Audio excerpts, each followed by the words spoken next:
Hello everybody, आप सबका स्वागत है आपके अपने यूट्यूब चैनल मयंक के शुभ फिल्म्स में।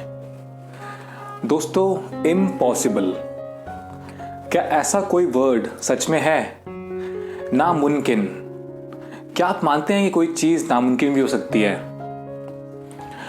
और जो भी हमारी लाइफ में प्रॉब्लम्स हैं उनका सल्यूशन है या नहीं है? सो दोस्तों, हर प्रॉब्लम का सल्यूशन है। Every problem has a solution. मैं आज आपके लिए एक ऐसी कहानी लाया हूं जिसे सुनकर आपको भी विश्वास हो जाएगा कि हर प्रॉब्लम का सल्यूशन होता है। सो आज की कहानी को स्टार्ट करते हैं। दोस्तों, एक व्यापारी थे, उनका काफ़ी सारा पैसा था, काफ़ी सारा धन संपत्ति थी और उनके पास 17 ऊँट थे, 17 ऊँट। तो अब वो काफ़ी बूढ़े हो चुके थे और उनके 3 बेटे थे।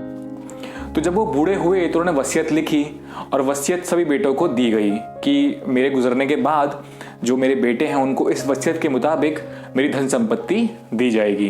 अब उनकी डेथ हो गई। उसके बाद बेटों ने तय किया कि हम लोग जो है वसीयत के मुताबिक अपना धन संपत्ति बांट लेते हैं और इन ऊँटों को बांट लेते हैं। तो धन संपत्ति को तो उन्होंने बांट लिया, वो बांटना ईजी था। अब बात आती है ऊँट की। ऊँट थे 17 और ये बेटे थे 3। तो 17 ऊँटों को 3 लोगों में कैसे बांटें? क्योंकि 17 जो है वो एक प्राइम नंबर भी है और इसके साथ साथ वो एक ऑड नंबर भी है। तो 17 को 3 लोगों में कैसे बांटें? अब तीनों भाई बड़े परेशान। और इसके साथ साथ वसीयत में ये लिखा हुआ था कि जो बड़ा भाई है उसको इन ऊँटों की संख्या का 1/2 हिस्सा मिलेगा, यानी कि 1/2।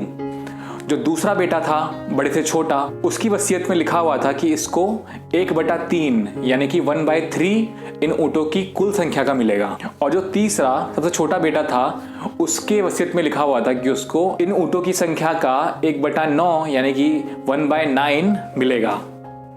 तो तीनों सोच रहे कि नहीं, ये तो इम्पॉसिबल है, इस प्रॉब्लम का तो कोई हल ही नहीं है। तीनों बड़े परेशान।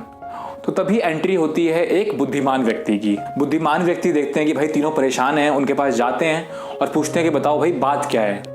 तो तीनों बताते हैं कि ऐसी ऐसी बात है, तो हम क्या करें, ये चीज़ तो इम्पॉसिबल है, ये ऐसी प्रॉब्लम है जिसका कोई हल ही नहीं है। तो बुद्धिमान व्यक्ति बोलते हैं कि आप लोग कल मेरे घर पे आना। तो अगला दिन होता है, तीनों बेटे 17 ऊँटों के साथ उस बुद्धिमान व्यक्ति के घर पहुंचते हैं। अब बुद्धिमान व्यक्ति क्या बोलता है कि इन 17 ऊँटों को पहले तुम मुझे दे दो। तो 17 ऊँटों को वो अपने पास रखता है और उसमें वो अपने से एक ऊँट मिला देता है। तो अब हो गए कुल मिलाकर 18 ऊँट। तो अब बुद्धिमान व्यक्ति बोलता है कि चलो भाई, सबसे बड़े बेटे को बोलता है कि तुम अपनी वसीयत निकालो और बताओ तुम्हें कितनी ऊँट चाहिए। तो वो बोलता है कि मुझे कुल ऊँटों का 1/2 हिस्सा चाहिए। तो टोटल है 18 ऊँट। 18 ऊँट का 1/2 होता है 9 ऊँट। तो 9 ऊँट जो है वो बड़े बेटे को मिल जाते हैं। उसके बाद बुद्धिमान व्यक्ति दूसरे बेटे को बोलता है कि तुम अपनी वसीयत निकालो और पढ़ो। तो वो अपनी वसीयत निकालता है और पढ़ता है कि उसको कुल ऊँटों का 1/3 चाहिए। तो कुल ऊँट थे 18 का 1/3 होता है 6। तो 6 ऊँट उसको भी दे देते हैं। तो 18 में से 9 ऊँट दे दिए बड़े बेटे को, 6 ऊँट दे दिए बीच के बेटे को। अब बारी आती है छोटे बेटे की। तो बुद्धिमान व्यक्ति अब छोटे बेटे को बोलता है कि तुम अपनी वसीयत निकाल लो और बताओ तुम्हें कितने ऊँट चाहिए। तो वो अपनी वसीयत निकालता है और बोलता है कि मुझे कुल ऊँटों का 1/9 यानी कि 1/9 चाहिए। तो कुल ऊँट थे 18 का 1/9 यानी कि 1/9 हुआ 2। तो 2 ऊँट उसको मिल जाते हैं। अब आप ऐड कीजिए, 9 + 6 + 2, 9 + 6 15, 15 + 2 17। तो 17 ऊँट तीनों में डिवाइड हो जाते हैं और एक ऊँट जो बुद्धिमान व्यक्ति ने दिया था वो उसको वापस रख लेता है। तो देखा दोस्तों आपने, ये कहानी हमको क्या सीख देती है? दुनिया में ऐसी कोई भी प्रॉब्लम नहीं है जिसका कोई सल्यूशन ना हो। Every problem has a solution.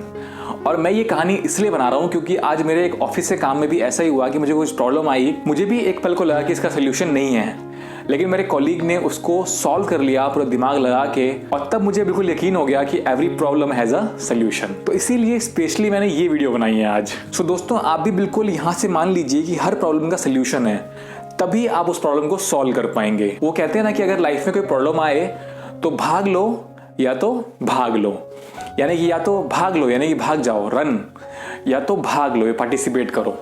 तो पार्टिसिपेट करेंगे तो आपको सेटिस्फेक्शन मिलेगी कि भाई हर प्रॉब्लम को मैं सॉल्व कर पा रहा हूँ, और ऐसा ही करना भी चाहिए। सो ये छोटी सी कहानी आशा करता हूँ कि आप लोगों को बहुत अच्छी लगी होगी।